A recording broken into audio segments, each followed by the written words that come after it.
Well, hello there. Ever conceived of the most beta-cucked virgin type behavior one can ever think of? I think I have finally defined a good manifestation of that if it was to be applied to both sexes equally. So, ladies and gentlemen, I present to you the ultimate guide on how to become a virgin soy boy that you can even compare to Dr. Jordan Peterson's 12 Rules for Life, but unlike his long as boring book, people are actually following those advices that I'm about to list. So without further ado, grab your Soylent bottle and call your wife's boyfriend so he doesn't miss laughing at my 12 rules of being a soy boy. Rule number 1. Make sure to have your personal life as unorganized and as unplanned as possible so that you don't know what is going to happen to you in 4 days, and it will be much better if you could also vote in elections. But this is a story for another day. Rule number 2.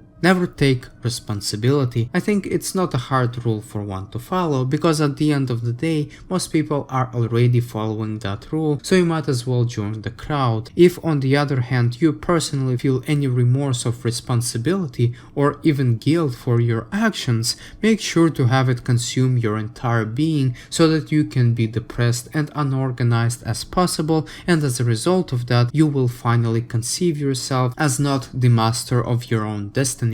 Rule number 3. Fuck self-discipline and hell the almighty liberty. You can do whatever you want, with whomever you want, and whenever you want. Am I right, guys? Be unpredictable as possible, where one day you will spend 12 hours of your time playing video games and going to sleep at 5 AM, and on the other, ironically, you go to work at McDonald's, where you have been working for the past 6 years because that art degree did not pay well as expected. Rule number 4. Select 10 main goals in life and make them as ambitious as possible, or don't select a life goal at all and rely fully on faith, other people, as well as fortunate circumstances. So make sure to be always dreaming of the end results that you will get once your goals are achieved, but never actually take any commitment to achieving them in the first place. Rule number 5. Do something that releases the most amount of dopamine, and don't do the things that are boring,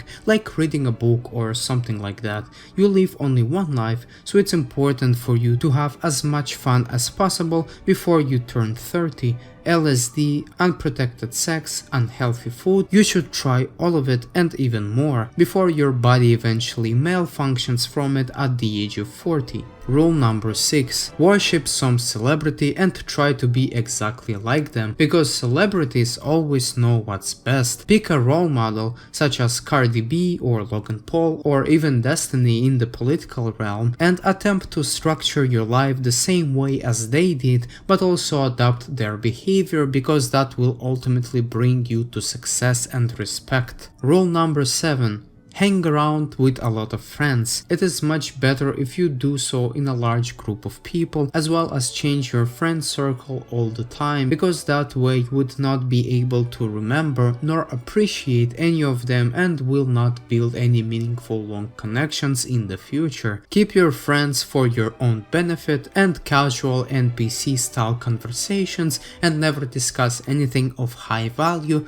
because it requires thinking, which requires knowledge, which in turn requires education. Rule number 8. Have your political beliefs reinforce communities of vulnerability. First of all, it's better off for you not to think about politics at all, but rather to get all of your politics being pushed down your throat by the mainstream media and late night talk show hosts, because they clearly know better since they are on the top of the social hierarchy. But if you happen to be an invested political individual, make sure that your politics would produce weak individuals such as yourself in the future by normalizing low social values that will destroy the society in which you live in. Also, it is highly crucial for you to fight for the power and privileges of people who are not like you, especially if they promise to tear down your society to pieces. Rule number 9. be offended and be ideologically pure. You should have a right, or rather I should say a choice to be offended, that should be taken every time you have an opportunity to do so. Stick to your ideology no matter the fact that the other person has revealed to you its flaws. You know that you are right, and if that person who you're talking to is causing you to rethink your positions, it's better off to keep that person at a distance, as well as one of your friends who happen to disagree with you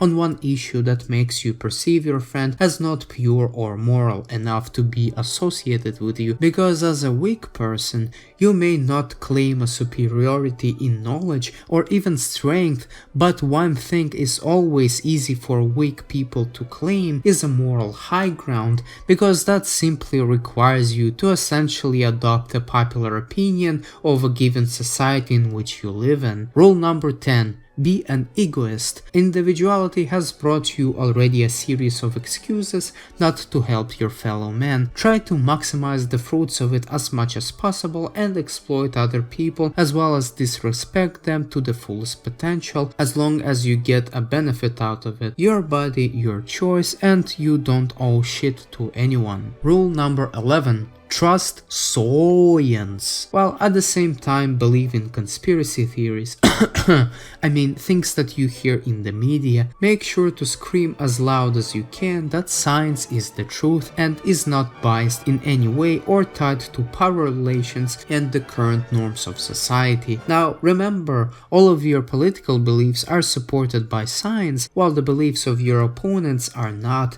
so make sure to tell them that astrology is really scientific and the voter fraud claims have been debunked and fact-checked 4 million times already. Rule number 12.